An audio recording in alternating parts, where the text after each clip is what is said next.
The NFL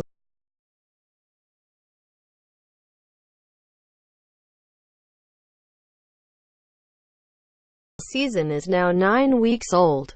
Broadly speaking, the waiver wire isn't quite as important 2 weeks ago or 5 weeks ago or 7 weeks ago, for a couple of reasons. First, most of the best players who will emerge from the waiver wire this season have already done so. Even in an unpredictable league filled with injuries, there are only so many players who will go from undrafted to fantasy starters. Second, with just 2 bye weeks left this season, depth won't matter nearly as much as it has over the last month or so.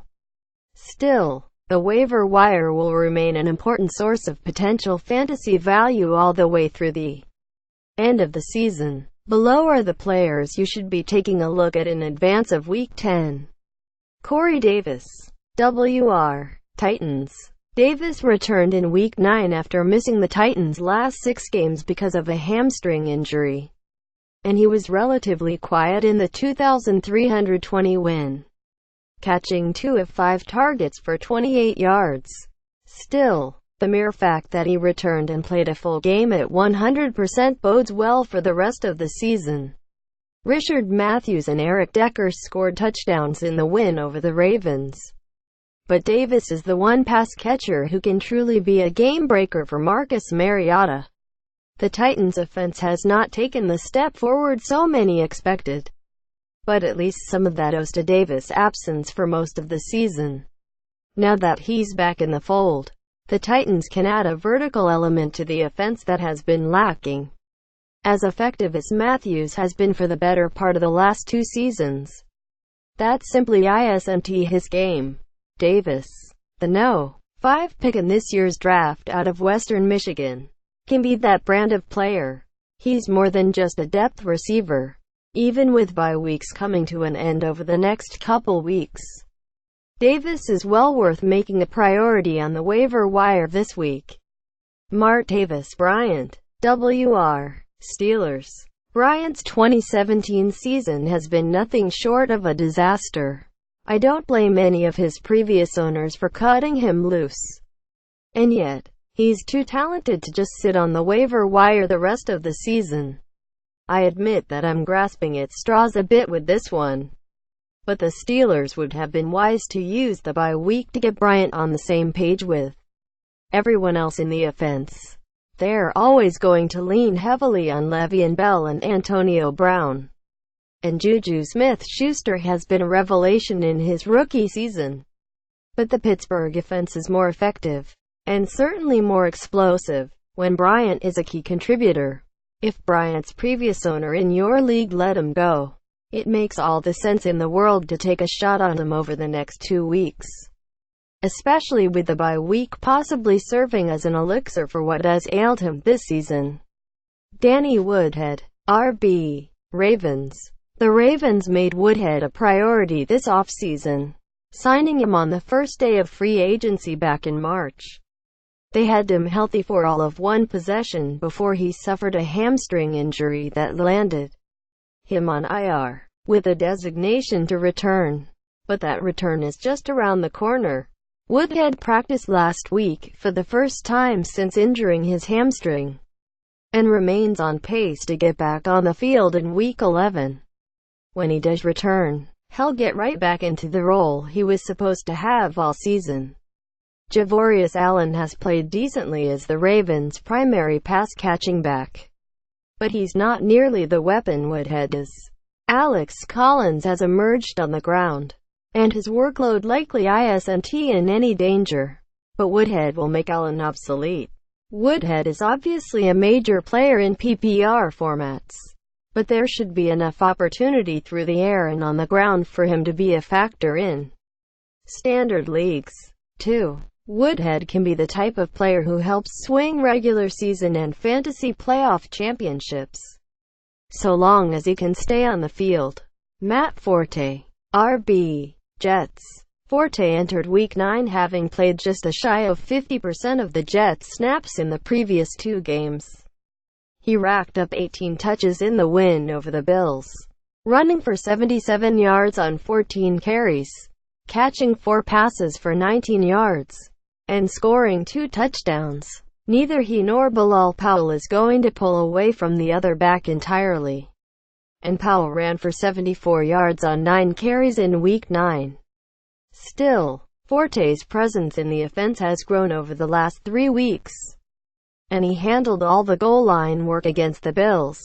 The Jets still have their bye ahead of them, but Forte could be a flex-worthy player for the rest of the season, depending on matchups and the depth of your league.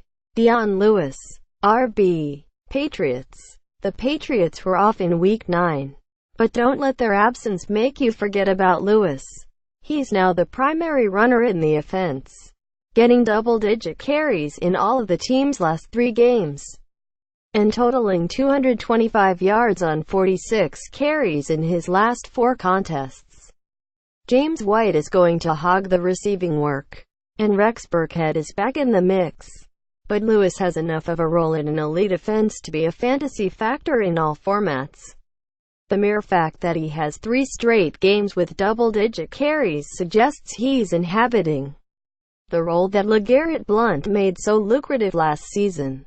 Lewis may not have the same touchdown upside as Blount did in 2016, but there's enough fantasy value here to place him on the flex radar most weeks.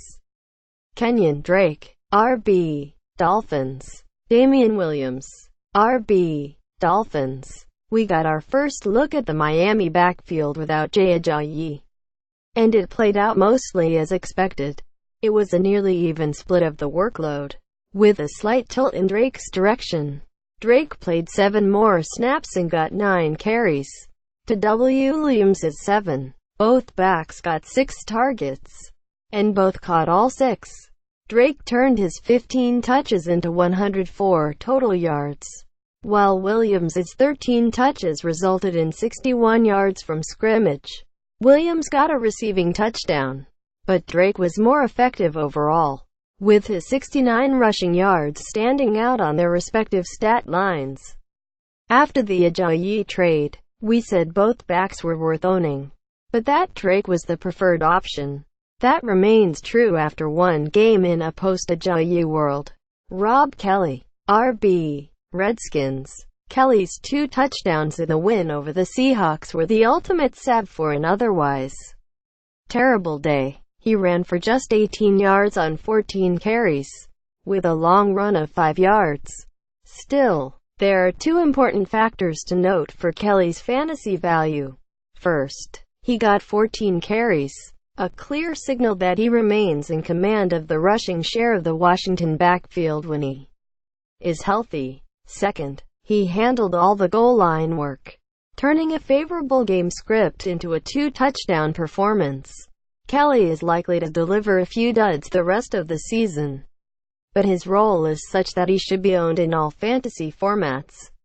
You may never feel great about starting him, but there's enough touchdown upside here to believe in him as a top 30 running back the rest of the season. Thomas Rawls, RB. Seahawks. Eddie Lacy got the start for the Seahawks in Week 9, but exited the game with a groin injury. Rawls owned the backfield from that point forward, running for 39 yards on 9 carries and catching 2 passes for 31 yards. It wasn't the greatest effort in the world, but it was one of the most encouraging performances by a Seahawks back all season. That likely says more about the Seattle backfield than it does about Rawls, but it's enough to make him a waiver wire target. He could lose much, if not all, of his receiving volume when C.J. Prosise returns from an ankle injury. Robert Woods, WR. Rams. Woods had been quietly effective for the Rams all season, though he had the look of a player whose real-life value didn't fully translate to the fantasy game. That took a turn in Week 9, when he caught 4 of 5 targets for 70 yards and 2 touchdowns. The Rams don't have a true no.1, with Woods and Cooper Kupp sharing co-equal status, about half a step or so in front of Sammy Watkins. That makes projecting target share for the three troublesome. Though Woods and Kupp are relatively safe bets to get at least 5 or 6 looks from Jared Goff every week. That volume, coupled with the effectiveness of the Rams' offense, makes both Woods and Kupp worth owning. While the latter is widely owned, the former is available in about 2 of every 3 leagues. Robbie Anderson, WR, Jets. Anderson found the end zone again in Week 9, his third straight game with the touchdown. All told, he caught 4 of 5 targets for 48 yards and his 4th score of the season. Anderson is now up to 31 receptions for 483 yards and 4 touchdowns on the year. That translates to 8.03 points per game in standard scoring leagues, and 11.48 points per game in PPR formats. He has more catches than Deshaun Jackson and Emmanuel Sanders, more yards than Des Bryant, Jarvis Landry and Chris Hogan, and more touchdowns than Doug Baldwin and Brandon Cooks. He doesn't have a huge ceiling from week to week, but he has a safe, respectable floor as the one receiver in the Jets offense that is much better than expected.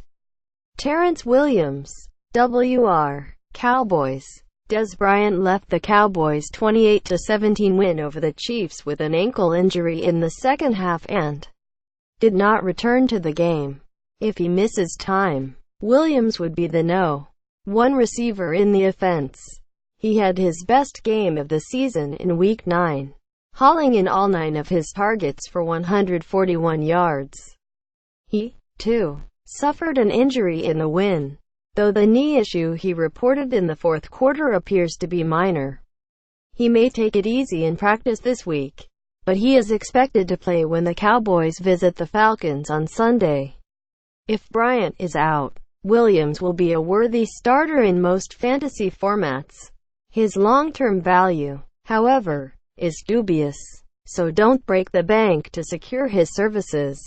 Remember, before the big game against the Chiefs' weak pass defense, he had just 21 catches for 216 yards on the season. Curtis Samuel, WR, Panthers. If the Panthers' first game without Kelvin Benjamin was any indication of the personnel the team will use the rest of the season, Samuel is going to be the big winner of the trade. He played 75% of the team's snaps after playing more than 30% of the team's snaps just once over the first 8 weeks. Not coincidentally, that was the game in which Benjamin left early with a knee injury. Devin Funchess moved over to the X-receiver spot, and Samuel stepped into his role as the Z receiver, with Russell Shepard manning the slot. Samuel got 5 targets in Week 9, catching 3 of them for 23 yards. The Panthers have a stated goal of stretching the field more, which was part of the motivation for trading Benjamin, and Samuel is the player who can make things happen deep down the field. Marquise Lee, WR, Jaguars. Lee finally turned his big role in the Jacksonville offense into his first touchdown of the season. In the team's Week 9 win over the Bengals, he caught 8 passes for 75 yards and got double-digit targets for the second time in the last 3 weeks. Lee has now topped 60 yards in 5 of the team's 7 games since losing Allen Robinson to a torn ACL, giving him a decent floor in all fantasy formats. Being the one receiver in Jacksonville's offense isn't the same as having that status in, say, New England's offense, but it does guarantee Lee a target share that places him safely on the fantasy radar. In every game in which he has received at least 6 targets, he has at least 65 yards.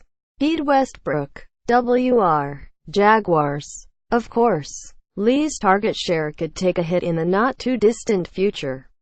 Westbrook, a 4th-round pick in this year's draft out of Oklahoma, is expected to make his career debut next week. He has been on IR with a designation to return all season because of an injury to a core muscle that required surgery. Westbrook opened eyes during the preseason and was set for a significant role in the offense, even if Robinson had remained healthy. At the very least, it wouldn't be a surprise if he became the No. 2 option in the passing game behind Lee. There's enough upside here to take a shot on him, even with the possibility that he's not much of a fantasy weapon until 2018. Marquise Goodwin, WR, 49ers. Goodwin is now the No. 1 receiver in the San Francisco offense with Pierre Garçon on IR because of a neck injury. He got 8 targets in his first game atop the depth chart, but caught just 2 of them for 38 yards. While the output was disappointing, the fact that he got 8 targets bodes well for his future this season. His status as the top receiver for the 49ers could get interesting if and when the team makes the move to Jimmy Garoppolo, so long as C.J. Beathard is starting, though. It'll be hard to trust Goodwin as much more than a spot starter if you're in a bad spot due to bias or injuries. If that describes your situation, he could provide some help in Week 10 going up against a Giants defense that is in shambles. Dontrelle Inman, WR, Bears. Inman will make his Bears debut in Week 10 with the Packers in Chicago. The Bears have been desperate for a vertical threat in the offense since losing Cameron Meredith to a torn ACL in the preseason, and swung a trade for Inman before their Week 8 loss to the Saints.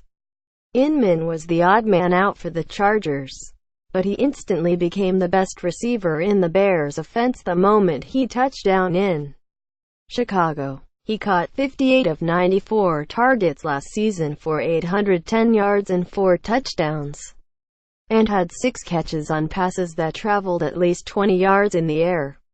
He should get an opportunity to bring that deep ball ability to bear immediately in the Chicago offense. Mitchell Trubisky should be all too excited about using his new weapon immediately. George Kittle, T. 49ers. If tight end against the Giants were a player, he'd make Rob Gronkowski look like one of his brothers. The Giants have let opposing tight ends catch 46 passes for 565 yards and 9 touchdowns this season. By comparison, Gronkowski has 34 receptions for 509 yards and 5 scores on the year. Kittle isn't a long-term answer at the position, but Travis Kelce and Zach Ertz are on bye in Week 10, as is Jared Cook, who has been a relatively reliable low NTE1 option, but doesn't deserve to be in the same sentence as Kelce and Ertz. If you regularly start one of them, Kittle is a great stream option in Week 10. Josh McCown, QB, Jets. If Kelce, Ertz and Cook are on bye in Week 10, that means Alex Smith, Carson Wentz and Derek Carr are, as well. Smith and Wentz are likely regular fantasy starters in every league this year. So if you need a one-week answer, take a look at McCown.